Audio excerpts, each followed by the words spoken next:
இயேசு கிறிஸ்துவின் நாமத்தினால் உங்களுக்கு என் அன்பின் நல்வாழ்த்துக்கள். இந்த நாளில் இந்த வேளையில் கூட ஒரு வசனத்தை தியானித்து நம்ம படித்து தியானிப்போம். மத்திய 6ஆம் அதிகாரம் 11வது வசனம், எங்களுக்கு வேண்டிய ஆகாரத்தை இன்று எங்களுக்கு தாரும். அல்லேலூயா, அல்லேலூயா.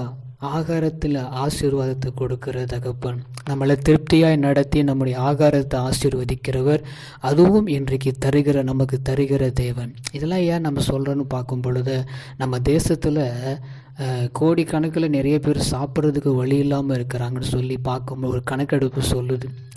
ஏன் சொல்ல வரேன்னா, உண்மையாகவே தினம் பட்டினியில் கூட சாப்பிட்றது நிறைய பேர் இருக்கிறாங்க.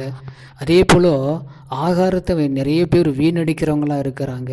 சிலருக்கு ஆகாரமே இல்லாமல் இருக்கலாம். ஆனால் கர்த்தரிடத்தில் நம்ம வேண்டும் பொழுது கர்த்தர் நமக்கு கொடுக்க வல்லவராக இருக்கிறார். இது இயேசு கிறிஸ்து சொன்ன ஜெபந்தான் நமக்கு இந்த வசனம். எங்களுக்கு வேண்டிய ஆகாரத்தை இன்று எங்களுக்கு தாரும். நமக்கு என்ன இன்றைக்கி வேணுமோ அது கர்த்தரிடத்தில் கேட்டால் அவர் நமக்கு நிச்சயமாக ஆகாரத்தை ஆசீர்வதித்து அளவில்லாமல் நடத்தி நமக்கு அற்புதம் செய்வார். நம்ம ஜெபம் பண்ணுவோம். அதே போல் உணவை நம்ம வீணாக்காதபடிக்கு இல்லாதவங்களுக்கு கொடுத்து நம்ம பயன்படுத்துவோம்.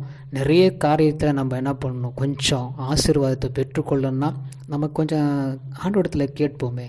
கிருபையாக நேசிக்கிற எங்கள் அன்பின் நல்ல தகப்பனே, எங்களுக்கு வேண்டிய ஆகாரத்தை இன்று எங்களுக்கு தாரும். எங்களுக்கு தேவையானதை நீங்கள் கொடுங்க ஏசப்பா.